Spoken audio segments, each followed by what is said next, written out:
For probably the better part of 10 years, I've taken numerous attempts at working for myself. There's been some very successful ventures I've been involved in, and there's been a lot of lessons learned, and it's just part of the process. Hello and welcome to the Solar Maverick podcast, where solar meets entrepreneurship and experience. I'm your host, Benoy Thanjan, so let's get into it.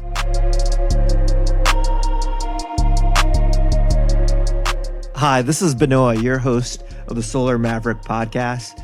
I wanted to personally invite our listeners to our summer solstice party, which is on Thursday, June 20th from 6 p.m. to 10 p.m. at Hudson Hall in Jersey City, New Jersey.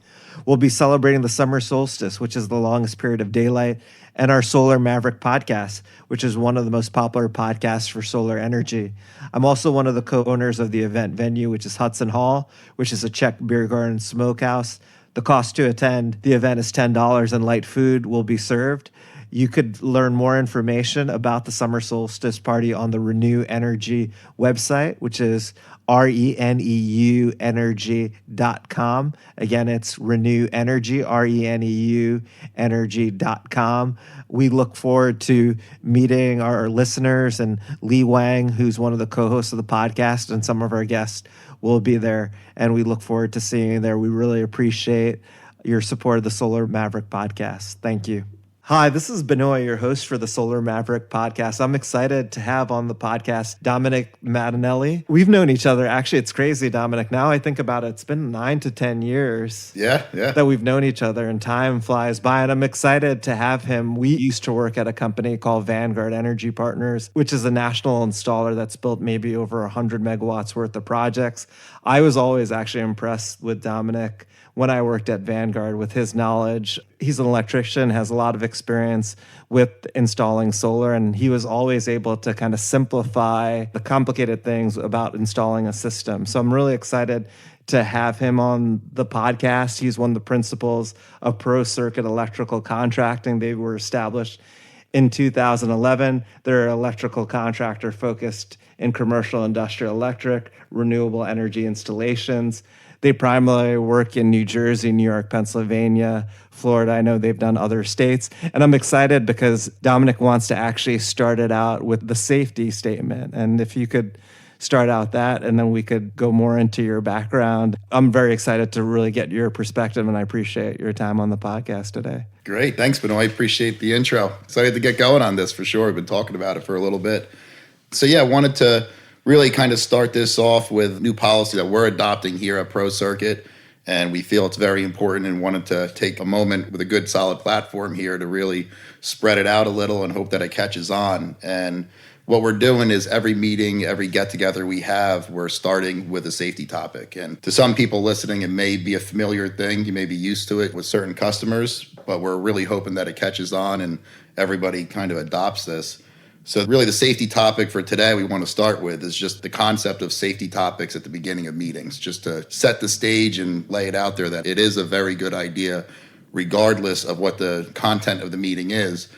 We try to keep it relevant to the discussion. If we're having a meeting about a pre-construction meeting or setting up a job site, we may talk about heavy equipment or trucks. There's a lot of resources to get safety topics every day. Sometimes it can seem a little difficult to find enough topics to talk about, but there are a lot of resources out there. If you go on the internet, just Google a lot of different stuff you can look at. But really what it does is it gives an opportunity for people who may otherwise feel uncomfortable presenting a safety hazard, and it gives them an opportunity not to just present it, but almost an expectation to take matters into your own hands and speak up if there's something that you're uncomfortable with. And something that we see, especially in solar installations, is a lot of hazards that are a little unique compared to other construction industries, where you've got a combination of high voltage, electrical shock hazard, fall restraint, a lot of stuff like that. Simple oversight can lead to death really quickly. And the most important thing in every solar installation and every project that we're on is that everybody gets to come home safely. And if we can't do that, then we ain't doing it. And that's just it, hands down. So not to get into anything too crazy here, but definitely want to just throw it out there and hope that even if one company can adopt this policy that maybe doesn't do it right now, can prevent an accident, already we're a tremendous success here. Keep that in mind, and thanks again for coming in. That's great to know. I think safety hazards, one of the big things that you mentioned is always wearing a harness.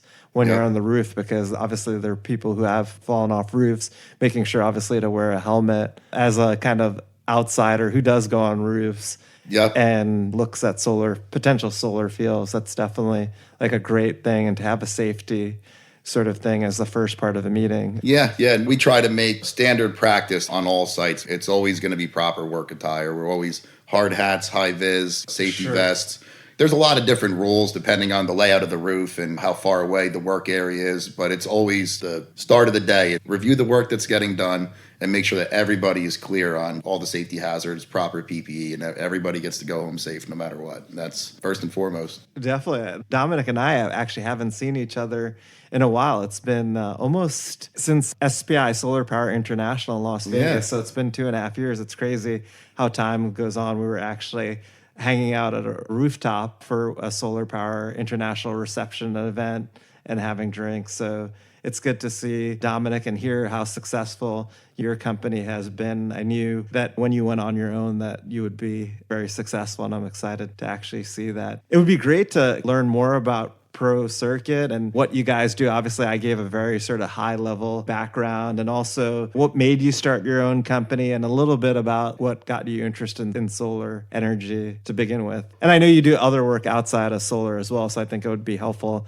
to talk about the other services that you guys provide at Pro Circuit. Absolutely. As well. Yes, so Pro Circuit actually was founded in 2011 by my partner, Josh Neerman. Unfortunately, couldn't be here today with some scheduling conflicts.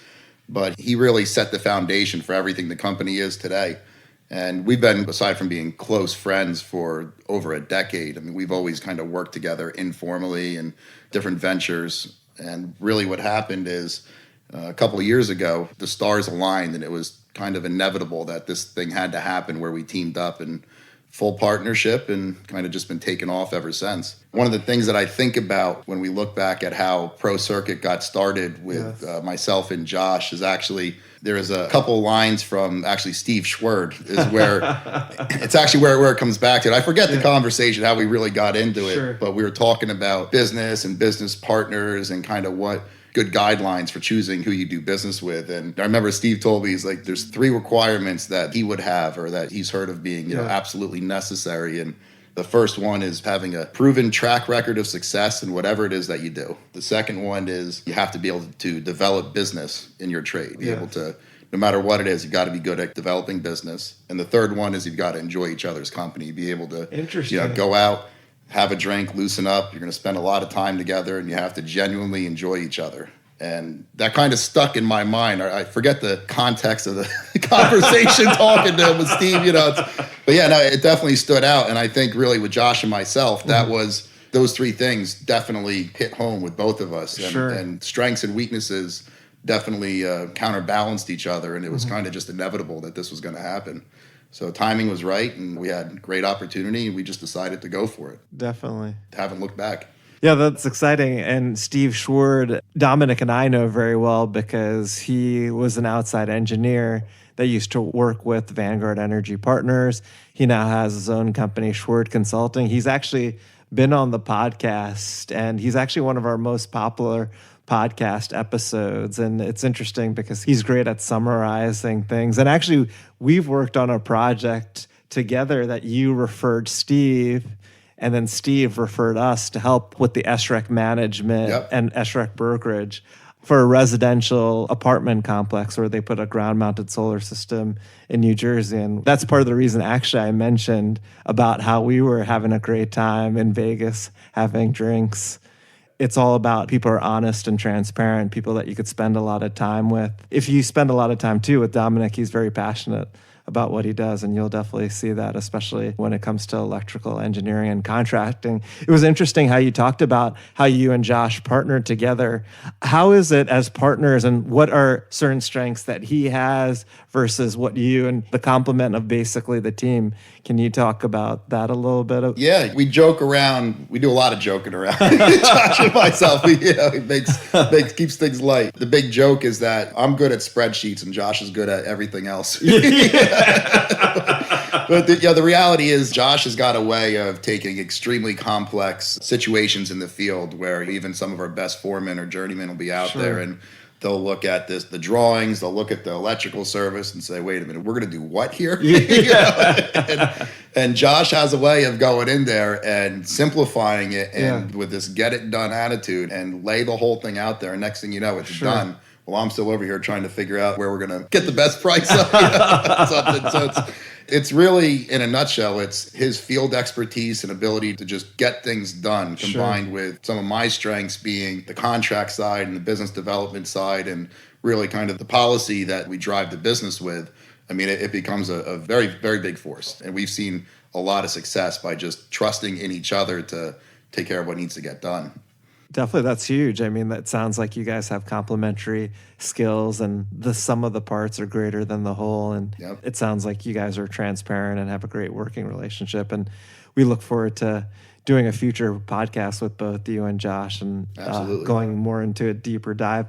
Can you talk about, I know we talked a little bit about this, but what got you interested in solar energy? Yeah, so it's actually a little bit of a somewhat funny story. I was working for an electrical contractor for the better part of 10 years before I got into solar. Through that tenure, I had climbed the ladder, got my New Jersey electrical license, Pennsylvania electrical license. And at one point, he had given me an opportunity to take a class in solar. We had never done solar at that point with that company. We were really doing commercial, industrial, electrical installations, new construction, a lot of like super high-end residential. Yeah.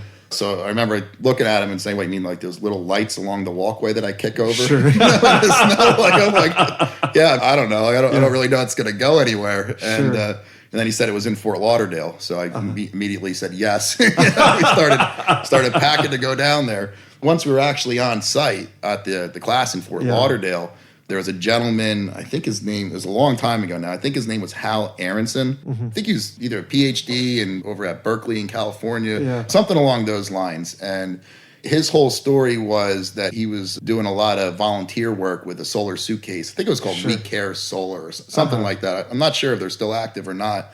But what they would do is they would actually build these solar suitcases and they would kind of sneak them into poverty-stricken regions and they would hook them up to power blood banks and refrigeration, That's amazing. Orphanages, things like that. Just real solid humanitarian work. And I remember, after kind of hearing for an hour or two about this whole thing that they were doing, just kind of falling in love with it and being amazed that you could actually take this technology and do something so powerful with it. So I really got this impression in the back of my mind that this is how the solar industry is. It's humanitarian work. It's all great. And of course, there's a lot of terrific benefits for the environment and all around, but it's not necessarily all humanitarian work. But yeah, that's really what kind of got my attention. And from that point forward, I spent the next, it was 3 or 4 days in the class, and I was just glued to every piece of information I could suck out of it. And then when we came back to New Jersey, I could tell that my boss at the time was not really into pursuing solar. So I think it was the next day, went through a list of companies. I think it was on like the PA Sunshine Grant website or something like that. And I just started cold calling everyone down the list until I got somebody who would give me an interview. And actually the person that answered the phone was Suzanne. Oh, that's so funny. That was actually it's a small world. First time I met talked to Suzanne, and she got me set up for an interview at Vanguard. And I didn't even have a position I was looking for. I don't even know they had a position they were hiring for, but it just kind of took off from there.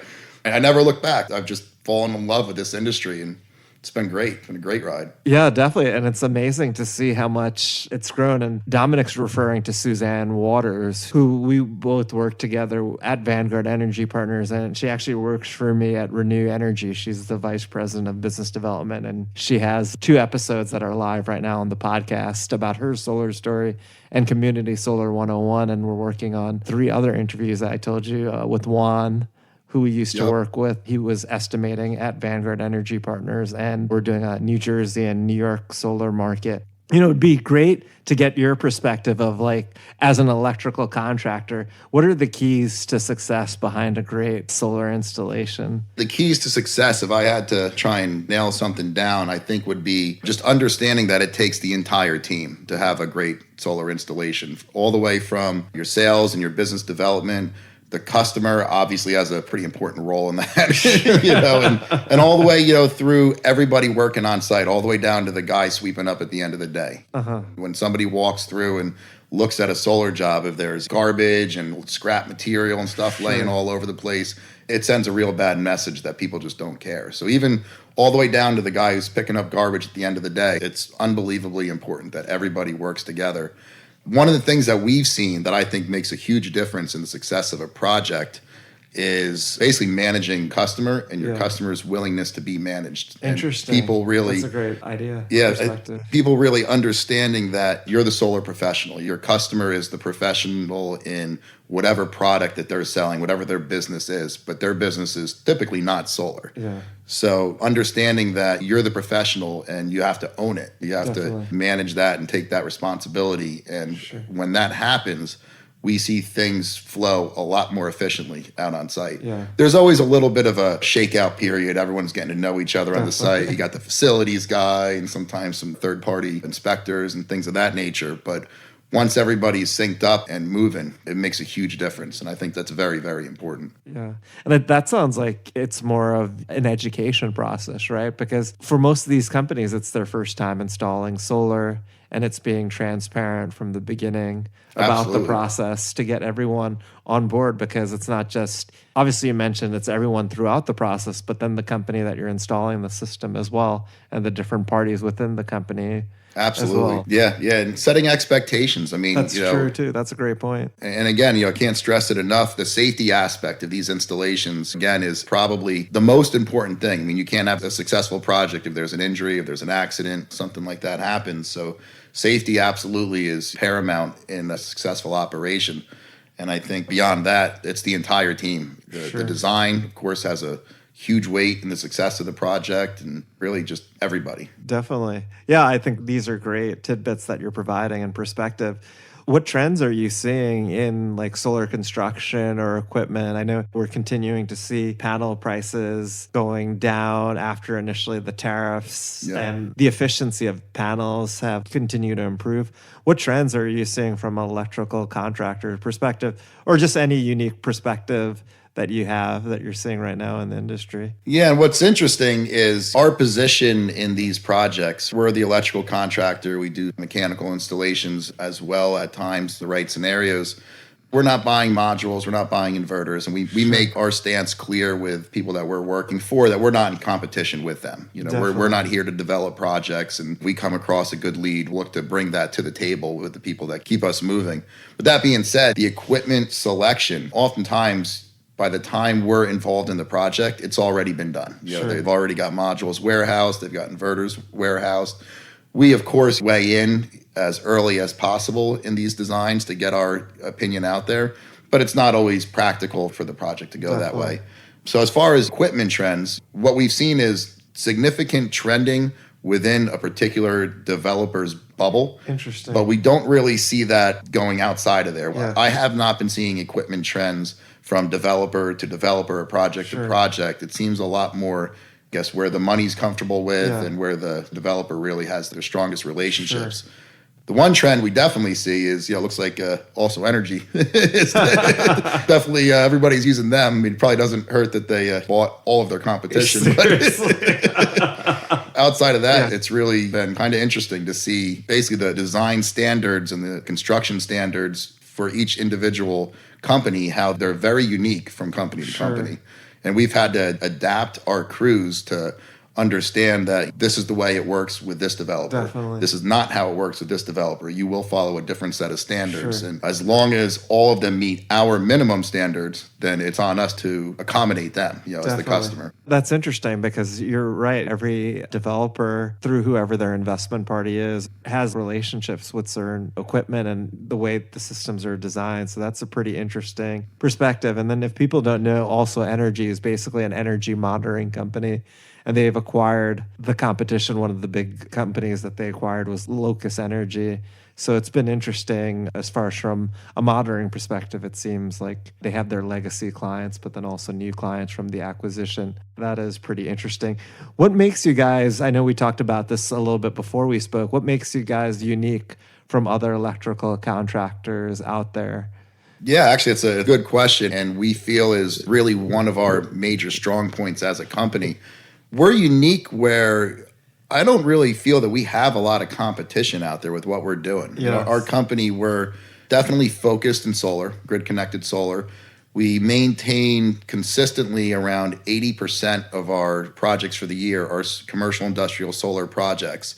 But we definitely make sure that we're not all in with it. We definitely insist on keeping about 20% or so. I mean, it fluctuates based on Sure. what's out there and what's a good venture, but we try to keep about 20% of our projects outside of solar, and it really helps keep our core guys. It keeps them from getting burned out doing the same thing day in, Definitely. day out.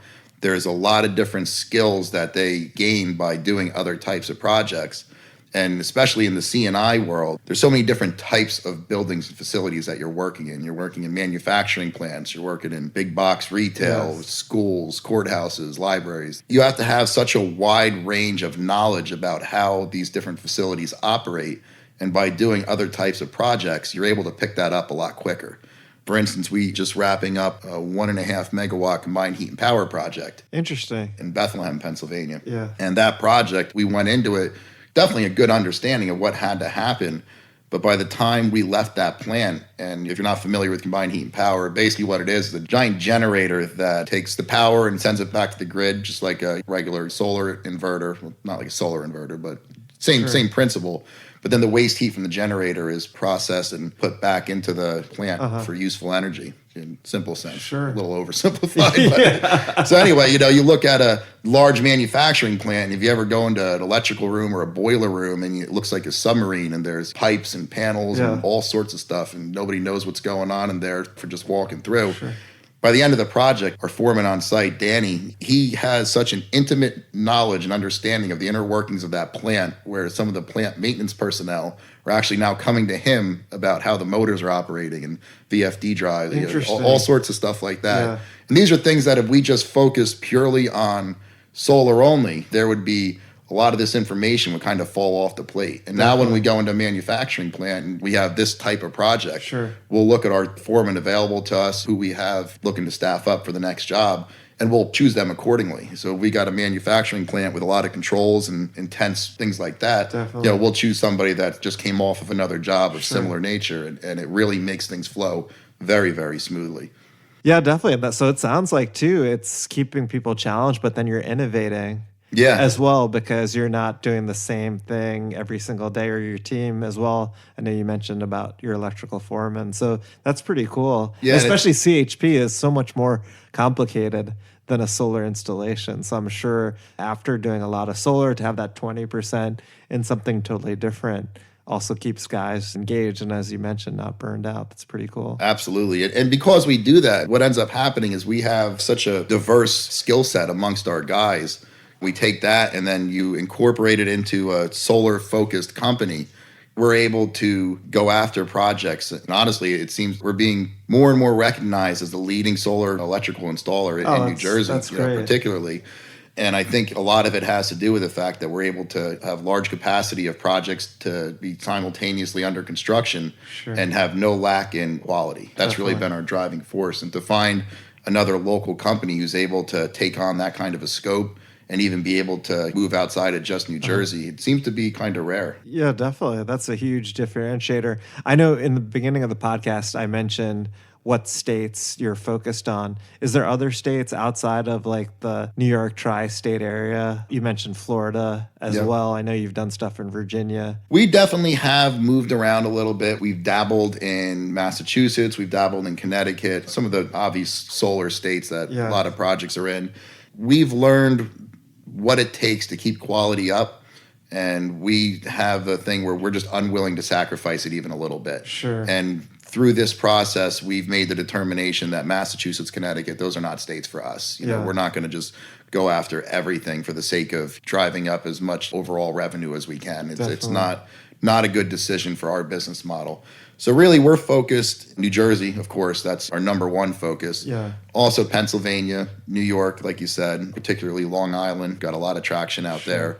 And Florida, there's a lot of opportunity that we see coming through Florida. We're actually basically just got licensed, everything's set up down there, a little satellite office ready to go, and hopefully by this coming winter, instead of having to slow down in the Northeast, we'll be sending a lot of our guys down to Florida and taking care of some large projects down there. It's all a matter of timing. And we see that being a huge help too, with kind of running through the January, February slump, the Northeast, snow and weather and all the challenges. If you've got an avenue to hit some warm weather and keep your core guys moving strong, we see it as a very good opportunity. Yeah, that's excited. The Sunshine State is finally going ahead with solar, and we're seeing a lot of development for solar in Florida, which is exciting to see. The podcast is actually about solar and entrepreneurship.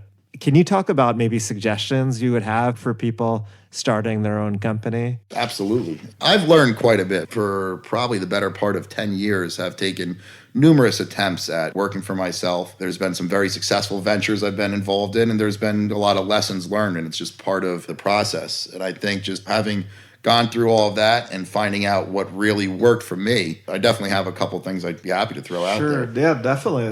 The first and foremost, definitely don't underestimate the power of your own integrity. Your reputation is everything, and if you can't make it by doing the right thing and doing right by all of your business associates, then don't even bother. We've seen that attitude pay back in dividends all the time. I mean, basically just always doing the right thing. It's definitely appreciated by all the right people. And if there's people that don't appreciate what you're doing by having that moral compass, then they're probably better off not doing business with you. That would really be the first thing that we've seen. Also, I would say keep in mind that with every deal that you cut, depending on what your business is, but to make sure every deal you cut, that both sides are a winner. Definitely. Don't go out there trying to position things so that you gain the upper hand in everything. You're going to find yourself alone, at the end of that tunnel, Even if you see that there's an opportunity where you think maybe I can really take advantage of a situation, our recommendation is make sure both sides win. And that's very important as well.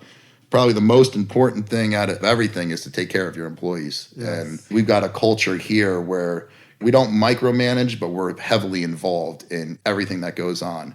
And by giving that flexibility to the right employees, to the people that care, that really is how we're able to branch out and take care of 8-9 projects simultaneously. I mean, it would never be able to happen if we didn't have our guys stepping up, grabbing the reins and doing such a great job. And you have to take care of them because it's very, very hard to find good workers and guys that really care and are loyal to the company. Definitely. I mean, these are all really great suggestions, and I totally agree with all of them. I think we have like a similar sort of values when it comes to having your own business, and I think that was really great. Another interesting thing that I was thinking of is Lee Wang. Actually, Dominick knows really well. He's the director of marketing of Reneu Energy, and then is the founder of MJ Wang Marketing. When Dominick first joined with Josh at Pro Circuit, I mentioned to Dominick, hey, you should really work with Lee on his website, on the Pro Circuit website. And Lee's a co-host and really kind of pushed the podcast. And he wanted me to say hello because we were working yesterday. He had a great experience working with you. And he kind of said actually the same things that you said, that you were like transparent to the point up front. Like he really enjoyed like working with you. So it's interesting that he was saying the same things that you were saying. Yeah, Lee was definitely terrific. I have to say, he took the process of revamping our website, and instead of just here's photos that we like and here's what we wanted to say, he kind of spun it back to us more almost like in an interview fashion of, answer these couple of questions for me. Let's see where your business is going and let me see how I can help send that message out through your website. I was very impressed that it was so much more than just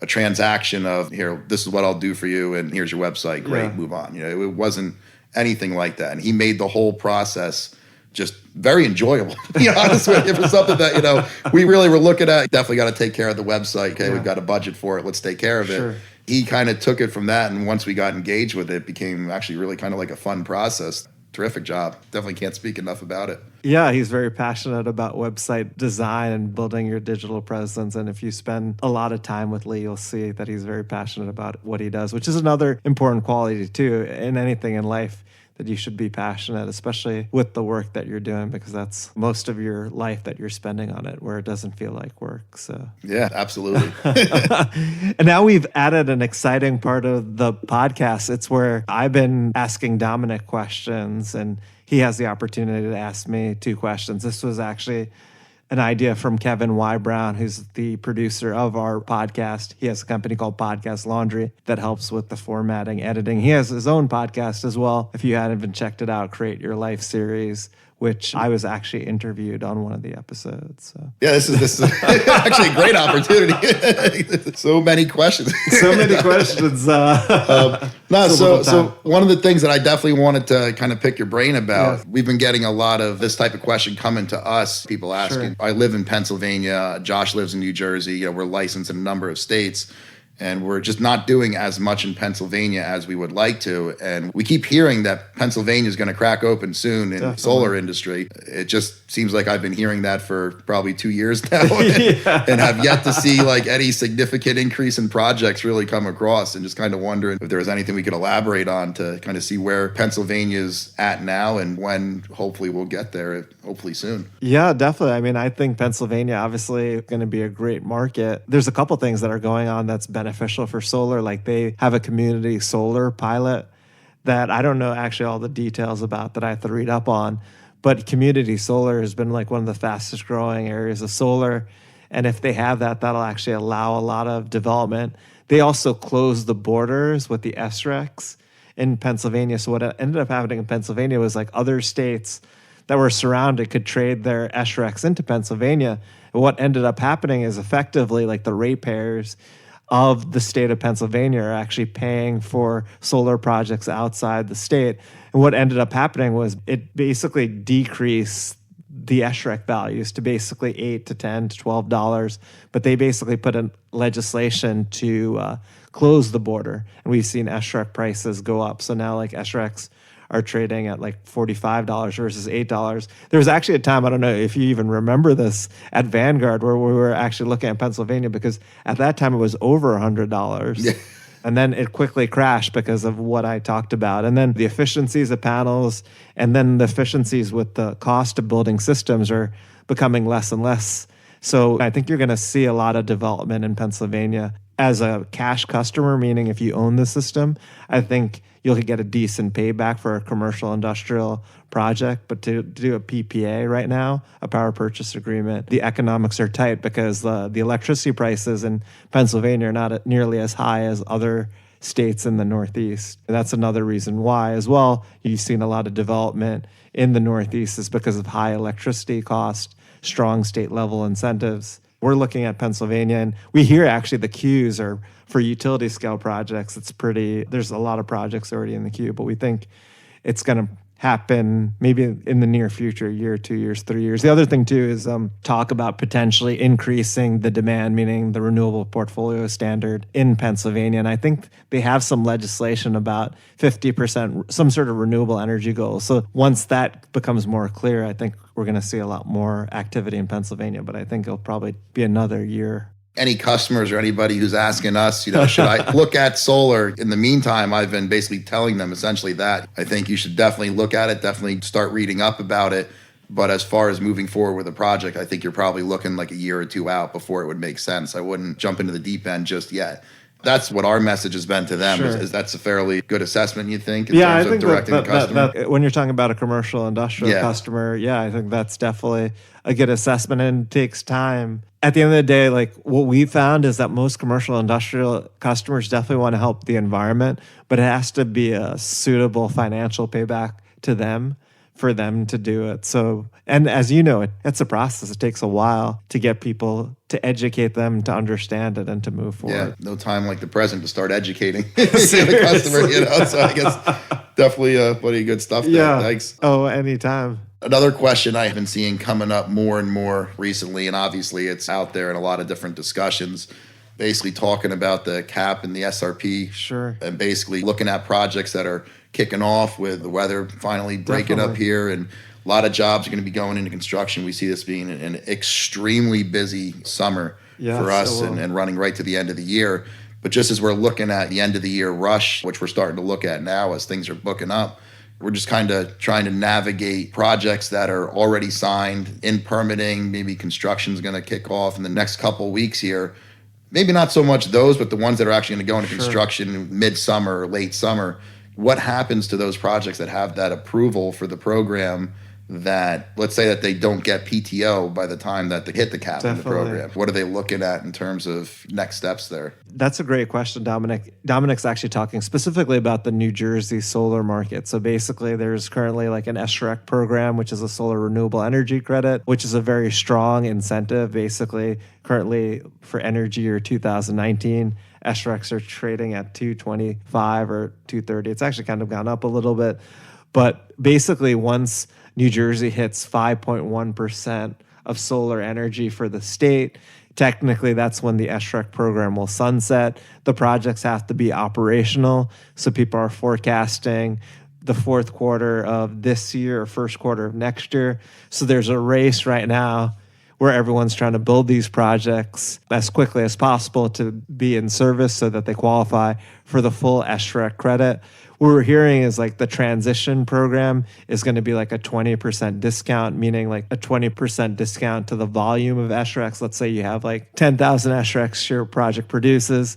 It'll actually only account for 8,000, and that's kind of the transition. And then eventually they're going to move to some sort of rebate program. These are all sort of conversations we actually haven't seen in legislation, but we're active with 2 different lobbying groups that we're members of. And we've also helped one of our clients who are like part of the transition committee for New Jersey Governor Murphy. So I think the best thing is, if the projects probably won't finish in that time frame, is obviously the owners of the projects to look at this 20% discount to the production and see how that impacts the economics, because it'll have a substantial impact to it. Yeah, we're keeping a close eye on new projects and the schedules that are coming in with the contracts, where before it would be great if we could be finished by such and such date. And now we're looking at it through a different lens of what happens, what kind of economic hit does the project take if this happens or it falls within that timeline, and being a little more conscious of making sure that the schedule has a reasonable expectation for projects that we're taking off with. Also making sure that we in particular, but also the other installation companies out there, that they're not just taking as much work as they possibly can with the attitude that we'll figure it out later. Because that attitude, I think, is going to have different consequences this year as we run into capping out that program. It's just something that we've got a lot of attention to, and you're trying to draw a little more attention to it from our customers as well, to just make sure that everybody's on the same page, so nobody's kind of running into a brick wall if it hasn't been thought about, Yeah, I think that's huge. And that goes back to your whole point about transparency. Maybe other contractors or developers are not being totally transparent to their clients about that. But that's a huge issue. And I'm sure there's like some pressure on the EPC contracts about getting things within a certain time frame, because then the economics will change. So I'm sure it's going to be an extremely busy time for you guys. Now that the weather's nice until like the end of this year, and people will try to kind of push. What's your projection on hitting that cap? When would you estimate that would happen? What we've been seeing, and from our conversations within the industry, everyone's saying fourth quarter of 2019 or first quarter of 2020. But I always feel like it always happens faster, just because I'm hearing from so many people in the industry that in New Jersey, they're trying to build projects as quickly as possible. So I could see it even slipping potentially to like the third quarter of 2019, meaning earlier. But then I feel like we're probably going to get some more guidance in the near future from the Board of Public Utilities in New Jersey and the Office of Clean Energy, so that potentially it won't be this crazy sort of situation. I feel like there should be more of a transition. And I've heard that there have been these sort of discussions. Is there any fear that the program just ends? I think it seems relatively safe to say that solar in New Jersey is such a great business that's not going to happen. But just with nothing really in legislation, it's a question that I just can't help but ask. Yeah, so the BPU has done a good job of saying that they're not going to let the New Jersey solar market crash. There's so many jobs now in solar in New Jersey. New Jersey is one of the top 10 states in solar. Governor Murphy has said that he wants to make a commitment to renewables. They're looking at potentially goals of, I think it's 50% by 2045, but I think he's trying to be more aggressive with the renewable energy goals. So I think people think that there eventually is going to be another program, but they're just not sure how quickly that will happen.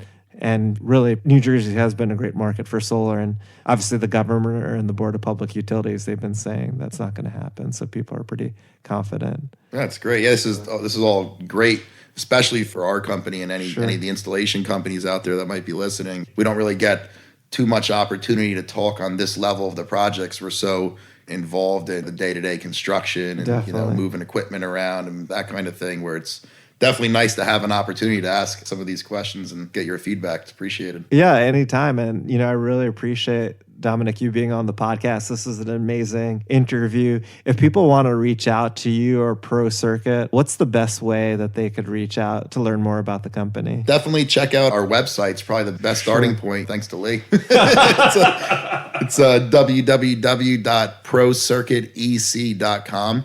And also any information requests, we can be reached at operations@procircuitec.com as well. And we'd love to hear from anybody whose projects or questions or learn about our company or even just to chat about the podcast. It'd be great. Yeah, definitely. And we'll have the information that Dominick provided in the notes of the podcast as well.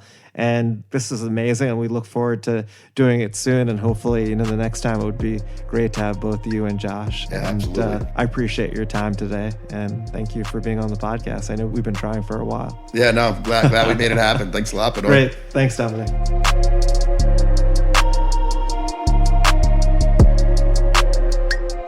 Thank you so much for listening. If this content is delivering value to you, please go to iTunes and Stitcher Radio and leave us a 5-star review. That helps us build this community, and that's what we're all about right now. Building this community as big as we can to deliver as much value as we can.